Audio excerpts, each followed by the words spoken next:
Shalom, jemaat Betani Yesto yang dikasih oleh Tuhan. Bahkan setelah 30 tahun lebih melayani Tuhan di bidang puji-pujian, masih aja banyak orang yang bertanya, oh ternyata lagu yang selama ini saya dengar, yang selama ini memberkati saya, mendatangkan kuasa dalam hidup saya, itu ciptaan Ko Jonathan. Hal ini selalu mengingatkan saya akan panggilan saya mula-mula ketika saya dipanggil Tuhan menjadi penulis lagu. Adalah suatu kenyataan Tuhan sudah memberitahu kepada saya bahwa ketika saya membuat lagu, belum tentu orang tahu itu lagu saya. Malah ada yang mengira itu lagu orang lain, malah ada juga yang mengaku itu lagu yang dia yang buat, saudara. Dan itu bukan soal kesaksian saya. Saya perhatikan itu sebetulnya kesaksian kita semua.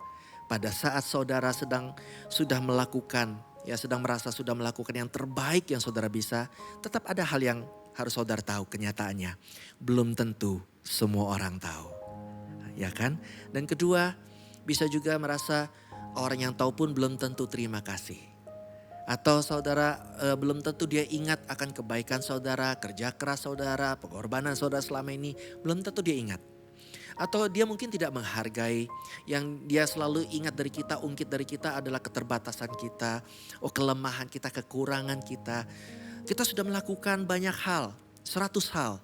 Tetapi yang orang ingat dari kita adalah kita belum melakukan hal yang ke-101. Walah capek deh. Atau kita sudah melakukan banyak hal tetapi di belakang kita mendengar orang mengkritik kita, orang menjelekkan kita.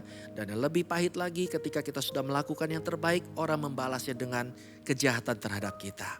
Tetapi hari ini melalui kesaksian ini saya ingin katakan bahwa jangan pernah berhenti lakukan yang terbaik. Jangan pernah berhenti menjadi yang terbaik di hadapan Tuhan.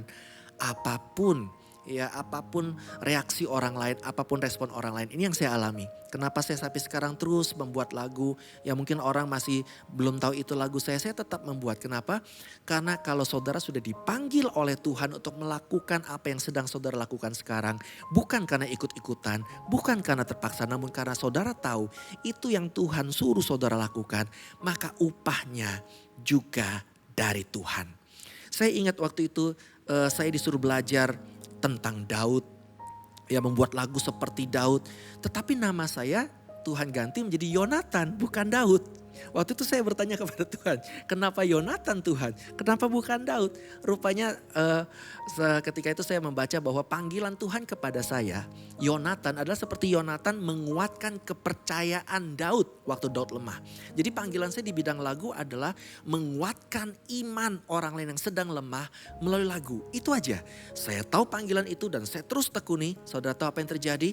Sampai sekarang saya terus mengalami Tuhan berikan peneguhan, Tuhan pelihara sempurna, Tuhan yang berikan upah. Seperti Kolose 3 ayat 23-24 mengatakan, apapun yang kau lakukan, lakukan seolah-olah untuk Tuhan. Mungkin saudara berdagang, tapi berdagang bukan untuk Tuhan dong, untuk cari uang.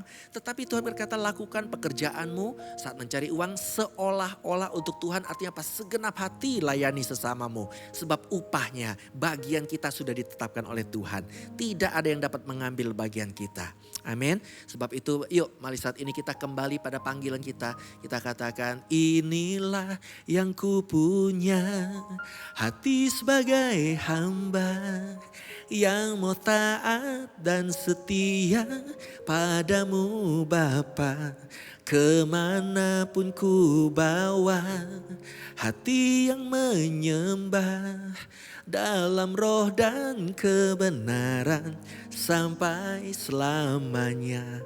Kiranya kesaksian singkat ini bisa menginspirasi saudara, menguatkan saudara untuk menjadi yang terbaik dan menerima yang terbaik dari Tuhan. Tuhan Yesus memberkati.